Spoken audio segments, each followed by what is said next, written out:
Okay, so I think we're about to start.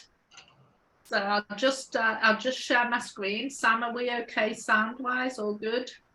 Yep, Good. Yeah, I will get going. All we right can then. hear So you clearly. thanks, Sam. So welcome to our Young Genius micro course. So this course is going to run over 3 sessions. So 3 sessions of just less than an hour, depending on how many questions we have. We'll get going straight away. I'll just present a screen and we'll get started. Bear with me a second.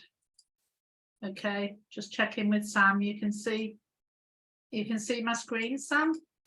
Yes, we can. Cool. All right, let's get going then.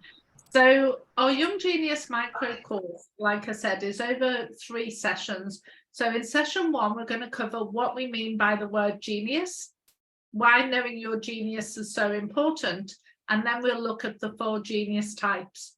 Then session 2, we'll look at how to know your own child's genius or the children in your care or in your life, and how this supports their learning and development. And then also how to support your child to self-regulate depending on their genius type. And then in session 3, we'll look at setting up your child for success and how to avoid many of the behavioural challenges. So we'll look at their individual needs based on their natural temperament. And also we'll have an open Q&A in session 3. So if we're all good with that, we'll get going. So today's session is all about understanding the meaning of the word genius, what we mean by young genius or their natural temperament, and why knowing this is really important. So I think we need to start with talking about what we mean by the word genius, because many people think when we talk about a child being a genius that they are maybe a diverse learner or they have a much higher learning capability than other children.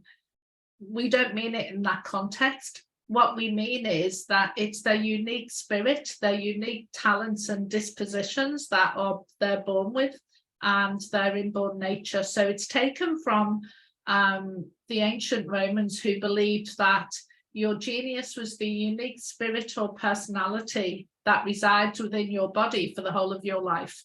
So it's derived from 2 Latin terms, genius meaning as above, and ingenium, which is a related noun referring to our natural dispositions and natural nature. So you can see that we're beginning to blend the concepts of the divine and the talented. So everybody has a unique temperament and a unique disposition, and that's what we're talking about. So when we talk about the genius quiz or the talent quiz or the wealth dynamics quiz, this work is derived from the work of Roger James Hamilton, who created the talent dynamics and wealth dynamics profiling tools. And it's from those concepts that we've compiled what we're doing now for early years.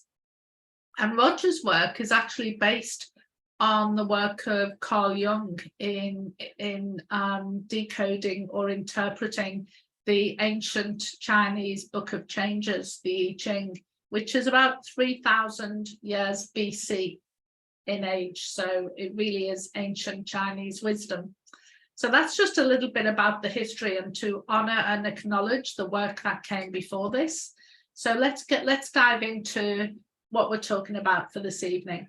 So why is it important to know your child's genius, your child's natural temperament? It's so we can better meet the individual needs of our children, because we are all born uniquely, perfectly imperfect individuals.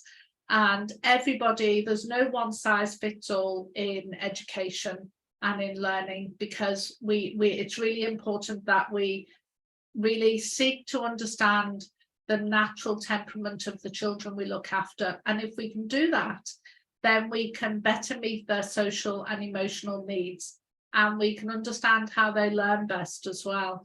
So if we know that our children are you know, are very extroverted children, then we might have more realistic expectations of their behavior, in that we might not expect them to be able to sit still and sit quiet for long periods of time. So that's an example of what we're talking about when we talk about meeting the individual needs of children according to their temperament. So when we understand our child's genius temperament, like I say, we can set realistic expectations of their behavior. And their behavior, of course, is just communication.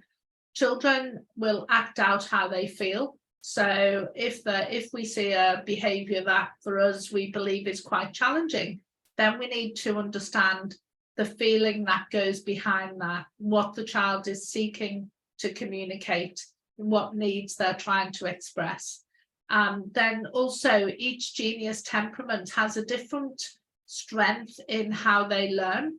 And in order to set children up for success, if we understand their temperament, yes, we'll have realistic expectations of their behavior, but also we'll know how better to communicate to them so that they understand what we're talking about.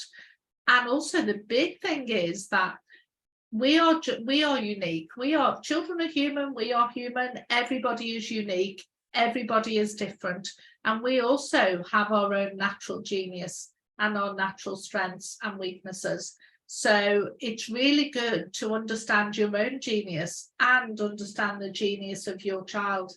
And any parent or educator can know that children have this unique ability to push our buttons, to actually trigger an emotion within us, particularly if they are demonstrating what we perceive to be an undesirable behavior, then we can find that really, really challenging. Or we can maybe be so different to our child. We might be the completely opposite temperament. So we struggle to understand our child and we think, well, you know, if somebody asked that of me, I'd completely understand what we're talking about. Well, that may well be true, but somebody with the opposite genius might not.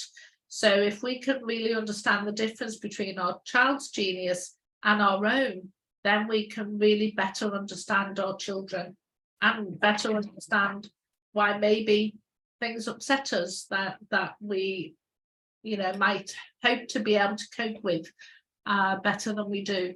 So it's, yeah, really. And oh, sorry, I just want to go back because there's a great quote here which I love. There is nothing so unequal than the equal treatment of unequal people. So we should never treat all children the same. We might treat them with equal concern, but in doing so, we should not treat them the same because everybody is different. And that quote says it all. Yeah. Oops, my slides are a little bit slow. So what do we mean by knowing our genius means we can better meet the social and emotional needs of our child? So you might have a child who struggles in busy social situations. And you might also have a child who is the life and soul of the party and can't wait to show off, to actually be, you know, the person at the front of the group of people entertaining everybody. We often make the mistake of thinking that if our children are confident, if we teach our children a certain way of being, then they're gonna do that. They're gonna perform, or they're gonna be able to stand up in front of a group of people and talk, or they're gonna be able to I don't know, perform in a stage play, for example. And that's a huge mistake, because for some children, the thought of being at the center of attention can actually be so frightening for them that they are completely in fight or flight mode and they're unable to even think, let alone perform a certain task. Like standing up in front of a class, you know, but to put some children on the spot and expect them to answer a question in front of everybody could be the worst thing you could do for them. And that basically just teaches them that, you know, it's that school or childcare is a frightening place to be. So we need to first seek to understand. Some children find it difficult to cope with noisy environments or lots of bright lights or lots of movement. Or some children struggle meeting new people. You've got some children who are little chatterboxes and natural communicators, and other children who struggle to find the words to express themselves, or find that they're talking to people they don't know. They are so frightened that they challenge the chat. They are struggling to communicate effectively with those people. Doesn't mean they're shy. It might just mean that they need a bit more support and a bit more time in building that relationship. And you have children too that struggle more than other children to regulate their emotions. Some children struggle to even understand what their emotions, well, most of us struggle to understand what our emotions are telling us. So particularly important for young children that we can understand their natural temperament, and then we can guide them through teaching them how to understand themselves, how to grow their self-awareness, and how to regulate their own emotions so that they can communicate effectively, and they can, communicate their needs and their desires in order to be safe and to grow and to thrive in the learning environment.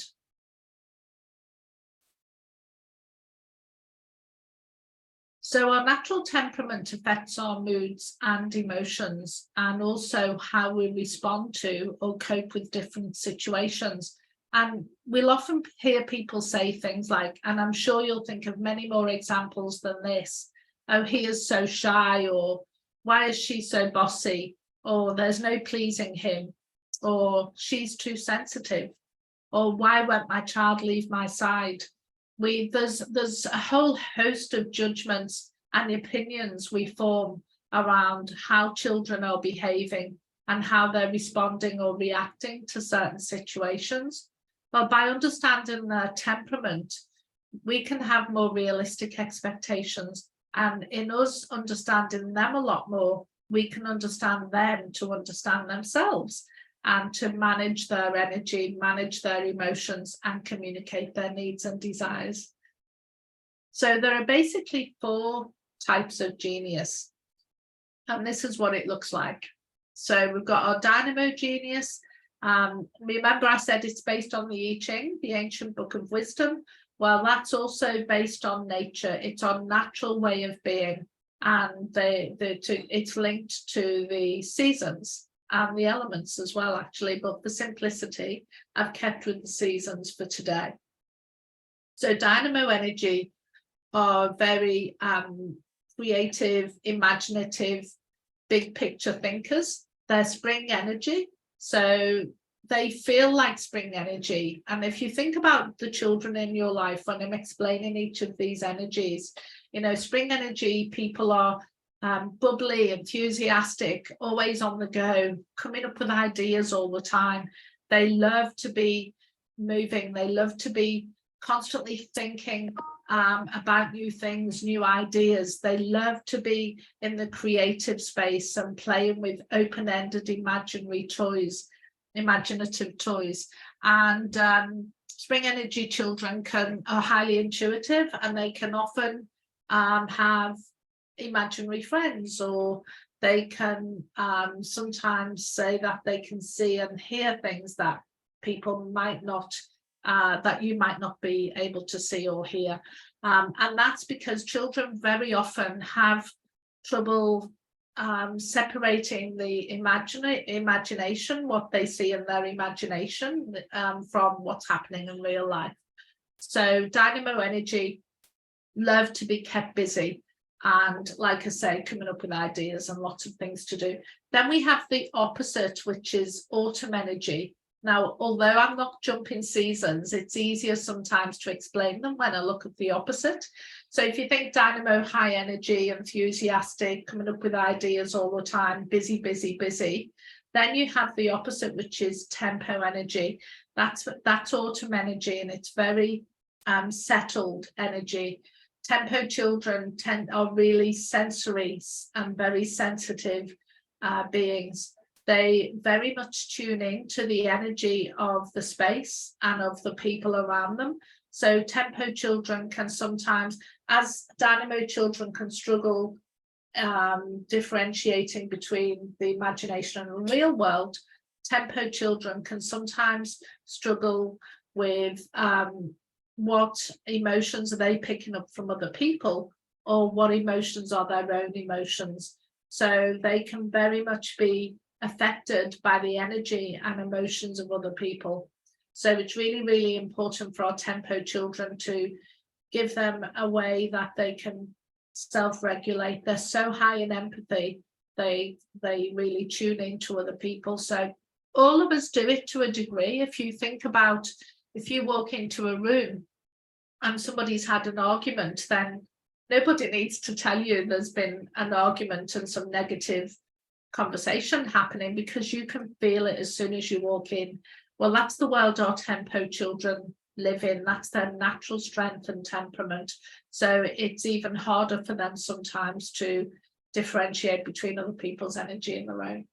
Then we've got summer energy, Blaze genius people. Now, Blaze children are the life and soul of the party. They're the ones that will be entertaining everybody. They're really exuberant, high energy. Life's just a big party, and they love to be around people. They're energized by being around other people in social situations. They'll love the play groups and group activities that you offer, because they're naturally extroverted and outgoing, and they just love being around people. But then we have, and that feels like summer, doesn't it? That busyness, that vibrancy, that high energy. But then we have the opposite, who are our winter energy children, and that's the steel energy.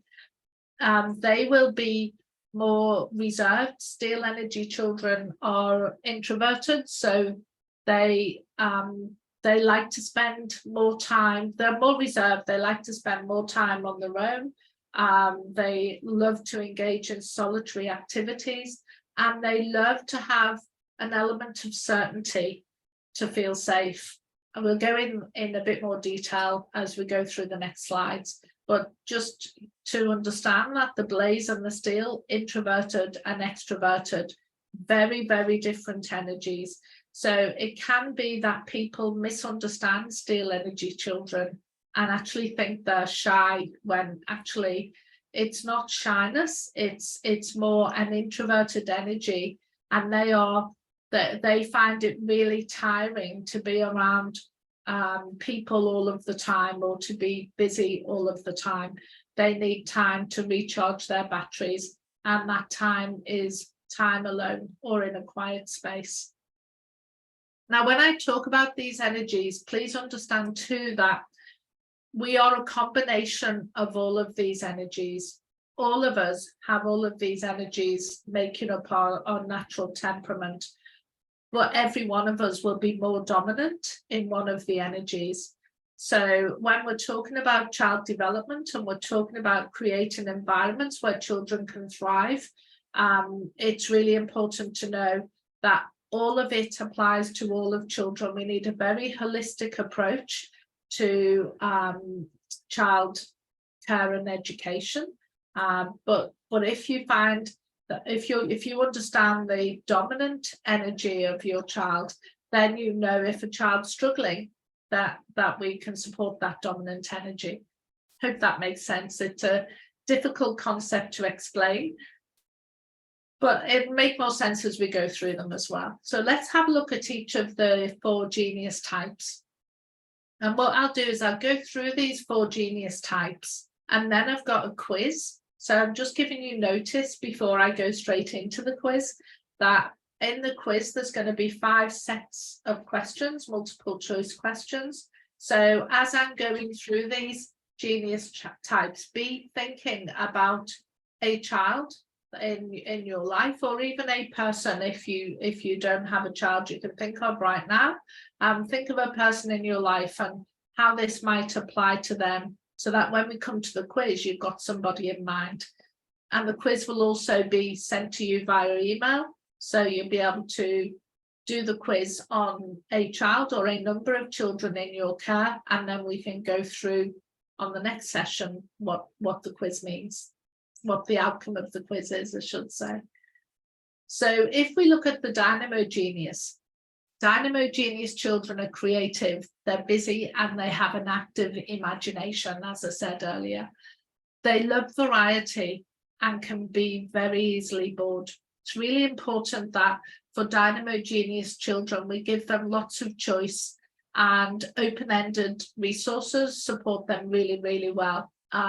Dynamo children, you will find, can spend a long time in imaginative play and creative play as well.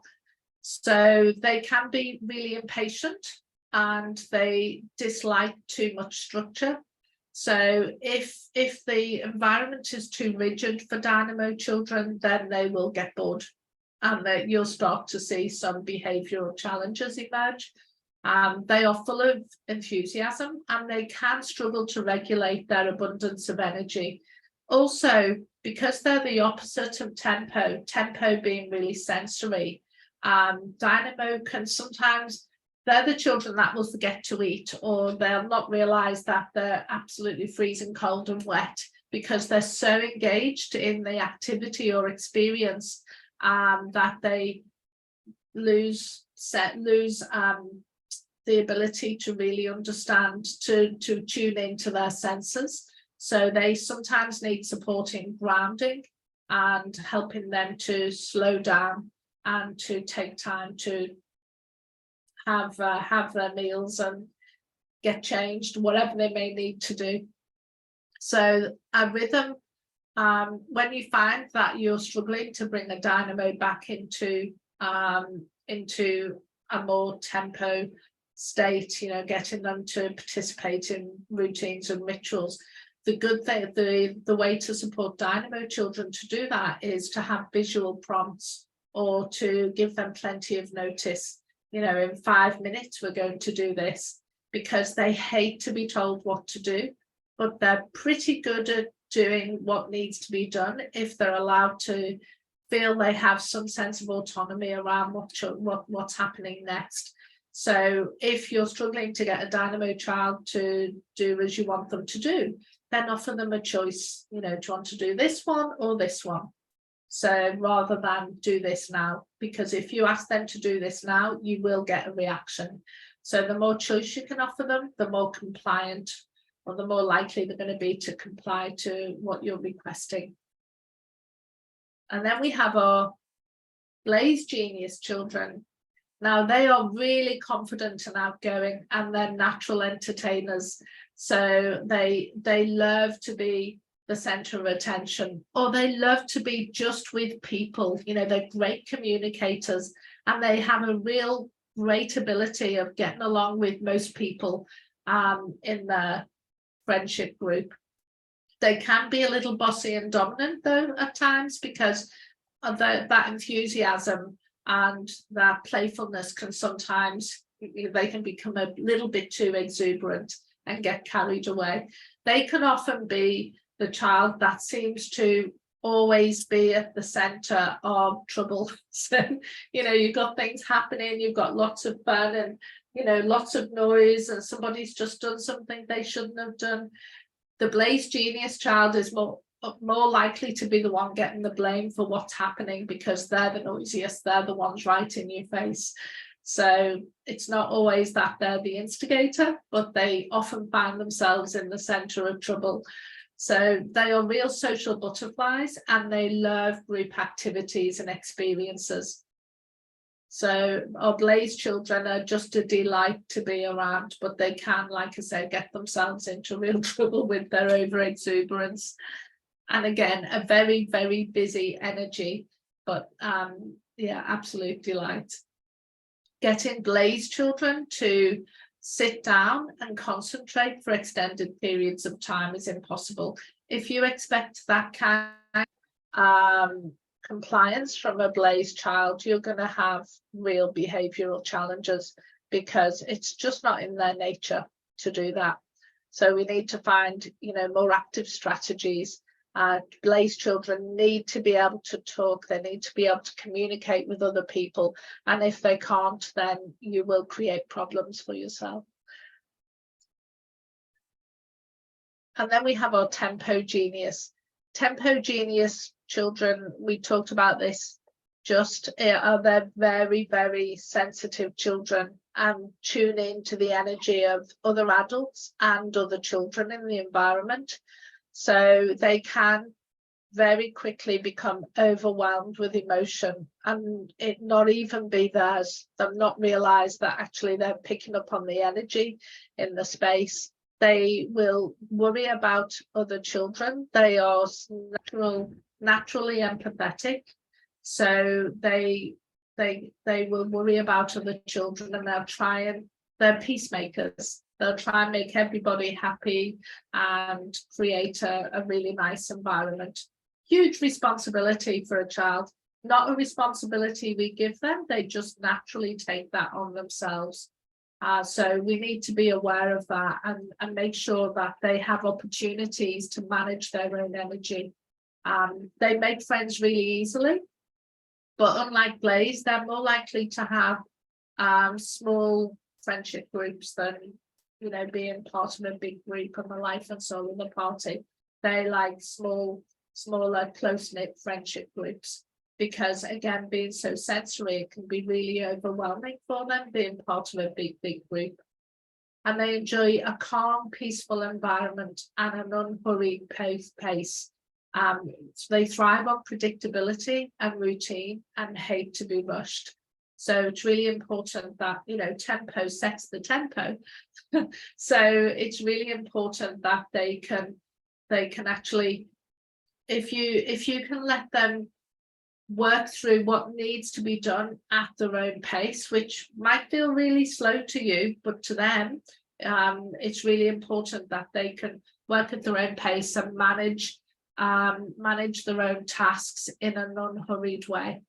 Sometimes they can lose sight of the big picture, so they can become so in the moment in that particular task, they can forget to do what comes next. So, you know, that simple rule of give children one simple instruction or two simple instructions or three and build on it. So if you give a Tempo Genius a whole load of things to do in one instruction, they're going to forget. So better to give them one or two simple instructions at a time and let them work through it at an unhurried pace, and you will have you're really igniting their genius by giving them that time and the ability to manage their own energy. So Tempo Genius are really, you can feel the energy, it's really calm and nurturing and yeah, real beautiful energy. And then we have our Steel Genius. Our Steel Genius are more introverted children. They are naturally reserved and can appear shy. So don't necessarily label children as shy if they do appear to be reserved. Steel Genius children can often absolutely astound you with their abilities and their knowledge, because they will be maybe the observer. So you'll notice that in a group of children maybe participating in an activity, the Steel Genius child is more likely to be standing at the back, not saying much, not participating, but watching everything that happens and taking it all in, and building their knowledge base, building their understanding of what's expected of them. And then when they do feel that they are ready to actually step in and take on a task or perform an activity, they will do it with confidence, and they'll normally do a really good job, because they will jump in once they feel they have the knowledge and the understanding. They'd much rather know that they know before they give it a go. So they like to know the rules and boundaries, and they will follow them generally if you're consistent.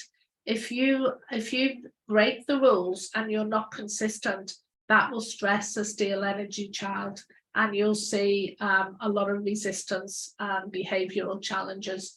So for them to feel safe and secure, they need a sense of predictability and to know what's coming next. They are the young scientists of all the profiles, and they really love to know how things work.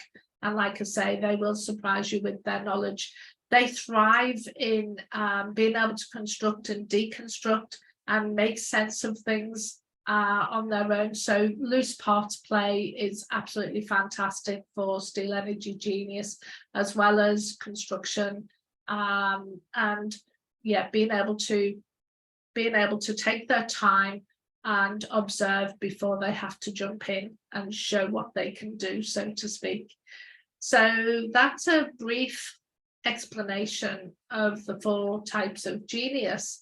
Now we do have a quiz, like I said, and this quiz you can go through. So I'm asking you right now to be thinking about a child in your life. And like I say, it can be an adult too, but ideally a child. And let's work our way through some questions. And like I said before, Sam will email these questions out so that you can do this same quiz on multiple children, or take your time and redo it when we're not in this environment. So the Genius Temperament quiz is as follows. So what I'm going to ask you to do is not overthink this too much. So I'm going to ask, which of the following questions best describes your child? Now you might say, well, none of them are exactly my child. And that's always going to be the case, because there'd be too many questions for it to fit exactly. So we're going to say which is the most like, or which is the least like, or which describes your child best. So they're not all perfect, but if you go to the closest one, and like I say, don't overthink it, just go with, normally the first answer that comes to your head is the right one. But just take a moment to work through each of these questions. It helps to have a piece of paper, so you can go like question 1, it's answer B for the child I'm thinking about. So you do 1 and B, and then 2, question 2, and so on. It's only 5 questions, just to give you a heads up. So let's work through them. So question 1, which of the following does your child enjoy the most? So which of them do they enjoy the most? Social play, and are they comfortable meeting new people? Are they patient, calm and caring? Does not like overstimulating environments? Are they imaginative and playful and love to be busy? Or are they reserved and thoughtful and appear to be shy? So take a moment, don't overthink it. Okay, you should be done on that question now. But if I am going too fast, we are emailing these out. So question 2, which of the following does your child enjoy the least? So what don't they like? Highly stimulated, noisy and bright, noisy and bright environments, or being around large groups of people they don't know, or limited choices and activities, lack of variety, not much to do. Or do they enjoy quiet or solitary activities the least?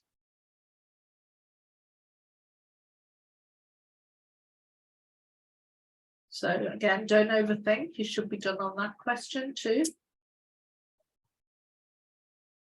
So which of the following does your child cope with the best? So question 3 is the best. Lots of messy and creative play, sensory and calm small group experiences, quiet and solitary activities, or social activities and busy play groups. So which one do they like the most? Question 3.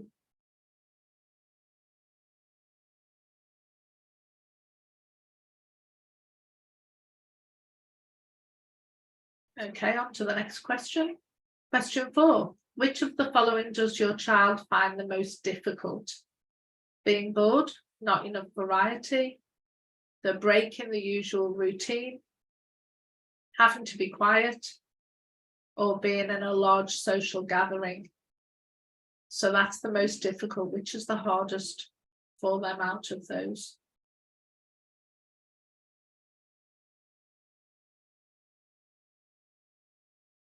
Okay, so that one should be done. Question 5.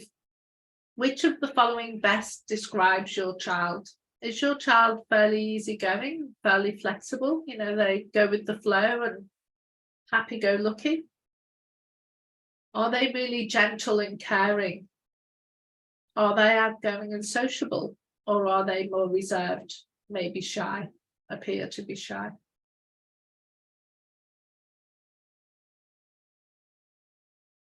So for those 5 questions, you should have the question and then a letter next to it, the question number, and then a letter next to it.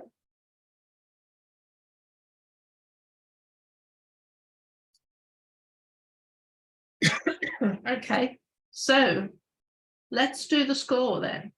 So for each question, there's a number next to the letter.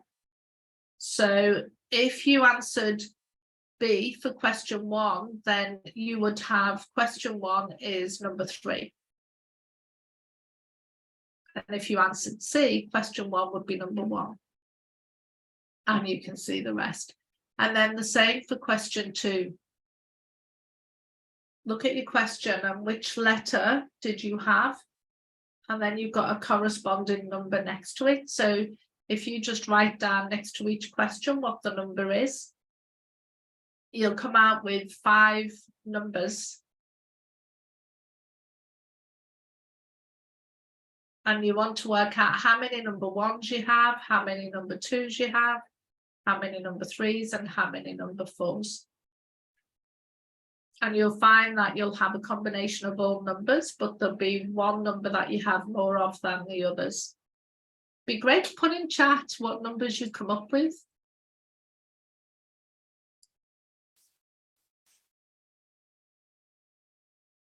So you want to look at which is the most, you know, if you got more 3s than 2s, or if you got more 1s than 2s, which is your most number. So yours is number 2, Sam. You've got mostly number 2s.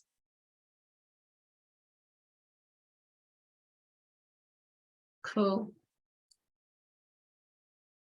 All right, so what we're going to do is go to, if anybody's... Oh, sorry. Gladys says the chat is disabled, Angie. But she says she got all 4s. All 4s? Wow. The chat's disabled, is it? I don't know how to enable chat. You're the host, I think, Sam. No worries. Okay.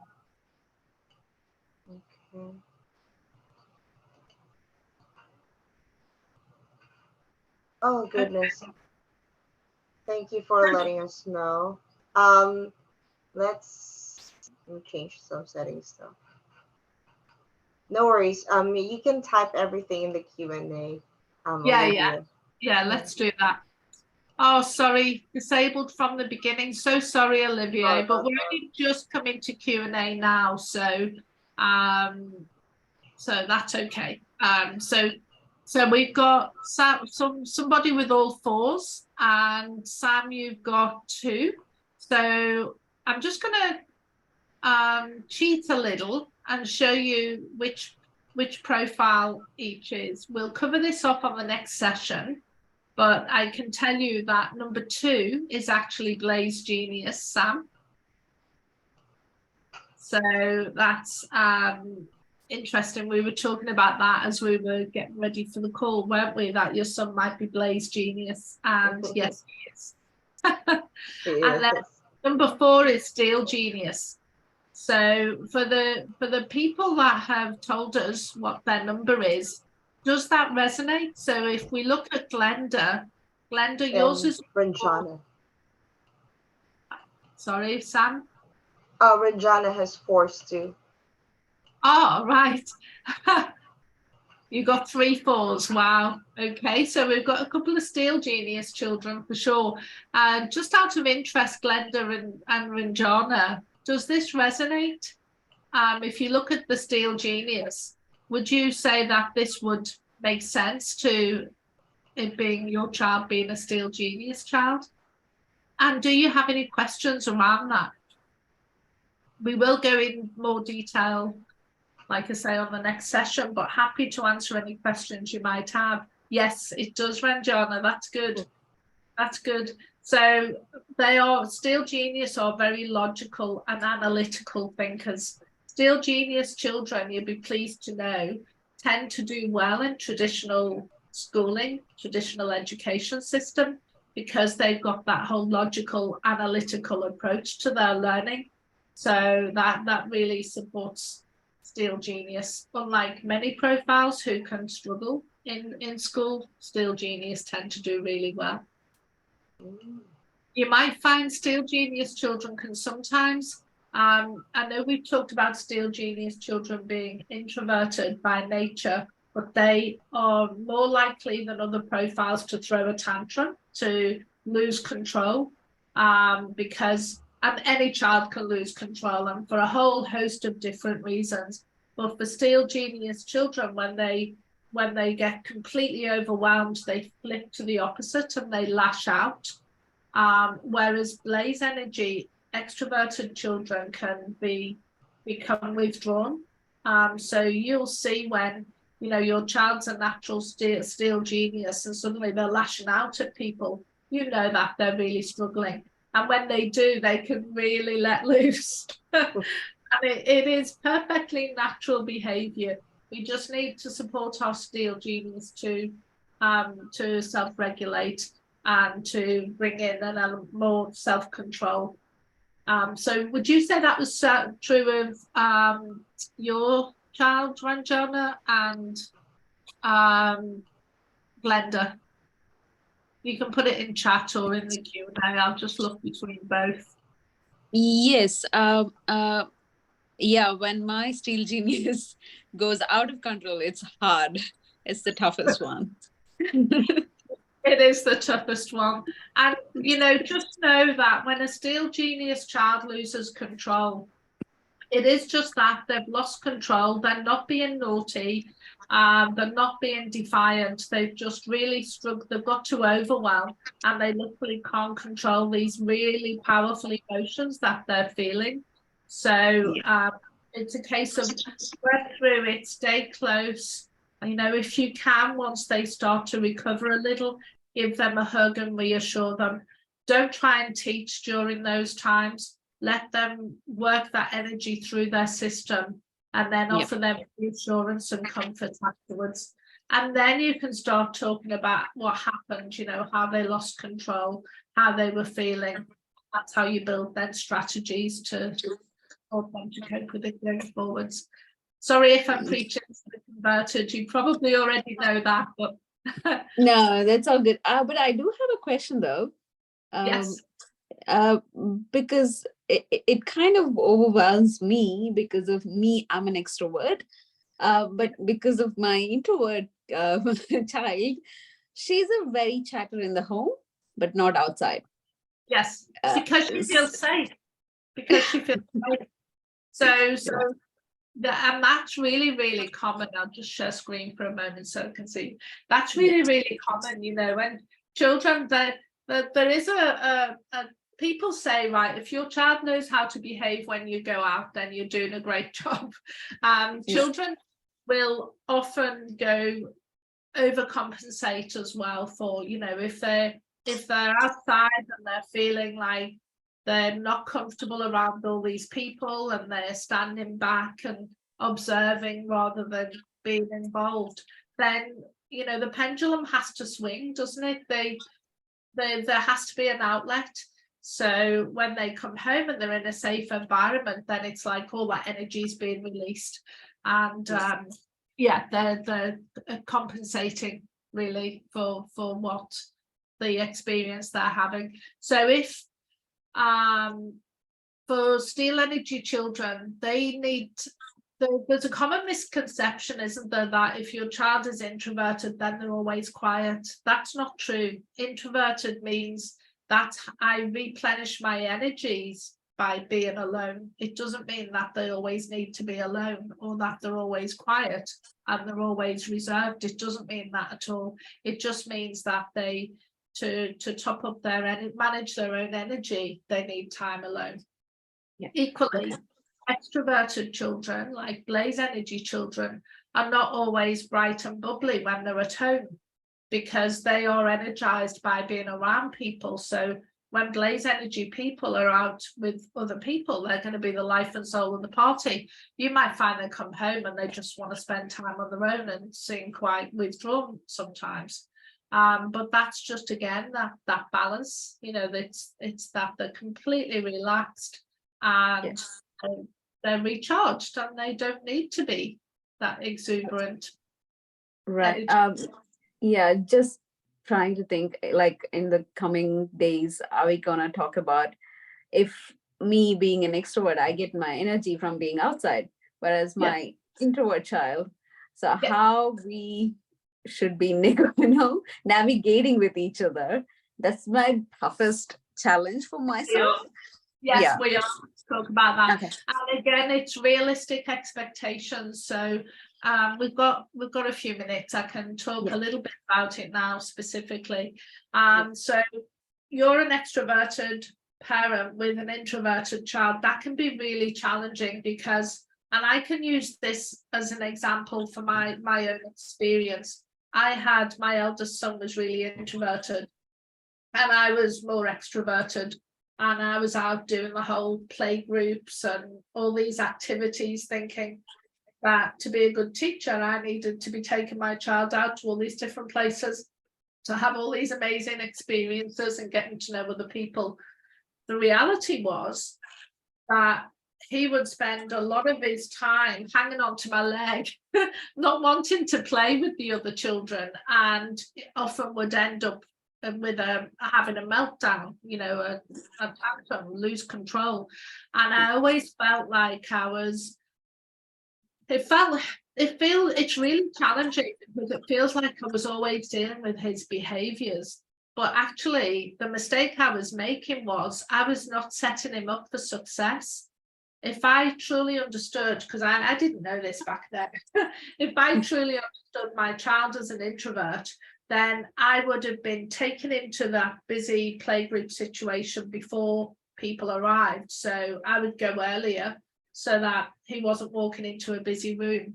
And I would also leave earlier as well. So, you know, knowing that he can't cope for 2 hours in a busy situation, but he might be able to cope for an hour or 45 minutes. So I would actually, until he really got to know the other people in the group, I would limit the time I spent.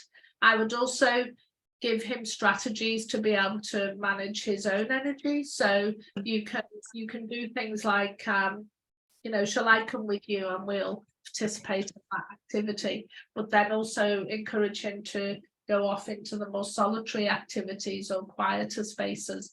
It can be really challenging for children when we think we're doing the right thing by having play dates, and we might spend a few hours in someone else's home expecting our children to play happily together, when for a still genius child needing to be in an extroverted social situation, that can be extremely challenging. So it's a case of getting to know your child and really being able to read the cues. As has he had too much, or, you know, she had too much of this situation, and compromising, maybe leaving a bit earlier, or, you know, going for shorter periods of time until they can build up a coping strategy. So children can be really unreasonable.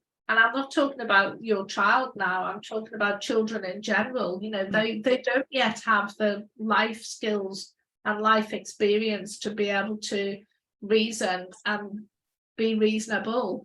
So they're still learning this. And we know some adults who are still learning this.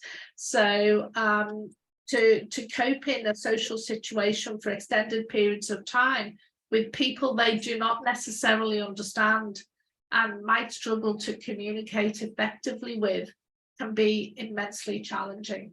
So it is a case of knowing your child's a still genius, maybe, you know, reducing those times or keeping them to a limit, or, you know, whatever this, if you talked about specifics, I might know, but, you know, if it's got to the meltdown stage, then, you know, you've expected too much, and then maybe just reassess the situation and look at how you might revisit that next time. Cool. Okay. Olivia says, I'm sorry, Regina, sorry about that. Oh, no, all good. Go for it. Oh, okay. Sorry about we have a comment from Olivier. Said, I don't have any child, yet I wonder if there are any online schools you recommend that is using Genius U and ICHIG profiles and that are recognized on most of the countries. I see a lot of parents, especially in the US, making homeschooling as per the insecure events at public school. Understand? Yeah. It's a really interesting one, Olivier, and not yet, but yes, we do at the same time. So Genius School are setting up an online curriculum content, and we do train our Genius educators on how to understand the unique temperament and personality of children. And so our idea is that homeschooling parents can access our training and then any curriculum content anywhere and know how to ignite the genius in their children. So there isn't a one public school and there isn't a one site that I'm aware of that offers all of this, but we are building that. So and we're starting by training all our educators to be able to understand the different profiles. So I hope that makes sense, Olivier, but yeah, I don't think there is one school right now, but we are going to be that one school offering both face-to-face and virtual curriculum content.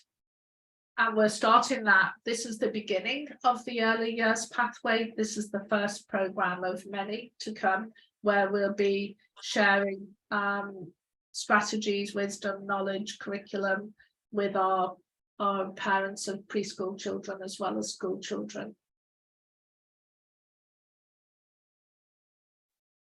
So Sam, you have shared with me about your son being a Blaze energy child.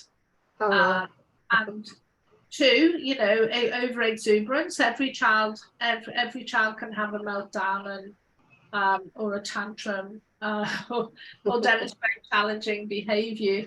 But how does, from what you've learned about our Blaze energy children, how does that resonate for your son? Do you have any questions?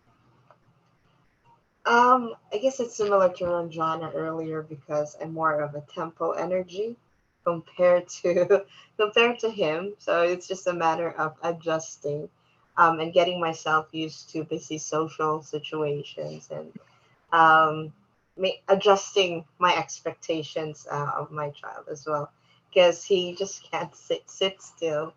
So whenever there's there's an event that needs him to be quiet or something, I've learned to bring toys and something that he can work on, like a pen and paper or something, because he just can't stop running around. He's the superstar in any situation. That's why he has so many fans in any social event. His name is known. That's so cool. That's so cool. And great fun, I'm sure, Sam. But when you understand that, children who are Blaze energy are often labeled like show-offs or, people think that they are, that over-exuberance can be really challenging to cope with, particularly if you're like you, Sam, tempo energy, that busyness can be really hard because you probably like to slow things down and let's do this, then this. And he's saying, let's do everything at once and tip everything out and catch me if you can to put my shoes on. Oh yeah. I mean, that can be children full stop, but if you've got an extroverted child, then it's more amplified, isn't it? That's the case. So it's a case of, for him, it's love. The whole idea of this is loving our children for who they are. And of course we all do. But if we really understand that they come in with that genius, and we're not going to change them. We're not going to make an introverted steel genius into a social butterfly. But you see plenty of steel genius people on movies, on the stage and in theatre And the reason they succeed and are able to do that, it's because they've managed to balance their energy so that they can do extroverted roles and tasks, but they have reached a point of self-awareness that they can manage themselves really, really well. And that's what we want for all of our children. We want them to raise their self-awareness, to be able to teach them to self-regulate and manage their own energy and manage their own emotions. And we teach them to self-regulate by co-regulating, by modeling to them how they manage their energy, by talking to them about how we'll go to, we know that you don't like large groups of people, for example, but how about we go when it's a bit quieter and we leave before it gets too busy or too noisy? Or if you're feeling tired, or if you feel like you've had enough, you can let me know. And if you understand your child is a steel genius, don't expect too much of them with regards to the social busyness side, but give them strategies to succeed so that they can, come and tell you if they've had enough, or they can come and tell you if they're struggling before they get to that whole overwhelm stage. And then you can give them strategies, or you can, take them to a quiet place or do something quiet with them, even if you are out and about. So it's when we understand them better, we can then support them by modeling how they can manage their own energy. Because if we can raise our self-awareness and our children's self-awareness, then they grow into emotionally intelligent young people who really know themselves and know their strengths and know their capabilities. And would we all not have loved that as a, maybe some of you had that in your early childhood years, but I can tell you most people don't get that level of understanding. So our goal is that every parent really does get to understand that their child is perfectly imperfect, unique individual who is an absolute gift to the world. And our role as parents is to help them see how amazing they are. And I think by implementing some of these strategies and this level of understanding, it really supports them. But just as importantly, it takes the pressure off you as parents. You don't make your child into anything. They're perfect as they are. You just need to understand them more, and to understand how your energy might differ from theirs, and then navigate that dynamic. You can do this genius test on quiz on all of your children and even on yourselves, and work out what your natural genius is. And then you can really create harmony and a much deeper level of understanding of each other, which I think is really, really cool. Sorry, Sam, were you saying something? I just have a I have a comment from feedback from Olivier. Thank you, work in progress. No more country limitation. I see many private schools out the world, and we have to find solutions as online has a lot to offer for children with special needs or in situations where public school is limiting or insecure. Thank you for your answer. Oh, you're very welcome. And it so is, the thing is, removing labels, absolutely. If we, and I think people label people because they don't understand them. So if we can reach a better, deeper level of understanding, and we can see every child as perfect and unique, and ourselves as perfect and unique as well, then I think it supports all relationships. Parenting is the best thing ever, right? It's such an honor and a privilege to have a child in your life, whether you're the parent, uncle, grandparent, wherever you might be. It's such an honor and a privilege. And my goal is that every parent can relax, not sweat the small stuff, and really enjoy their time with their children, because we're not here to fix them because they're not broken. We're just here to understand each other so much better. So on that note, I think we are just about out of time. I do hope you can make the next session. If you can't, because you're registered, you will get the recordings. So you can always catch up on the next session if you're busy. So that's same time, same place on Wednesday. And yeah, I look forward to seeing you then. And in the meantime, Sam's going to email the quiz so that you can have a play with it. And we'll talk about the next session. We'll be going through understanding how each genius learns. And also, what was the next one? Understanding how each genius learns, and go and dive in a bit deeper into understanding your child's temperament and how to regulate their emotions. So there's a lot we can do in both the physical, the learning, and the emotional environment to support each genius. And each genius responds differently to different strategies. So we'll be going through that and how understanding that too, how each genius learns and how we can support their learning and development going forward based on their individual genius.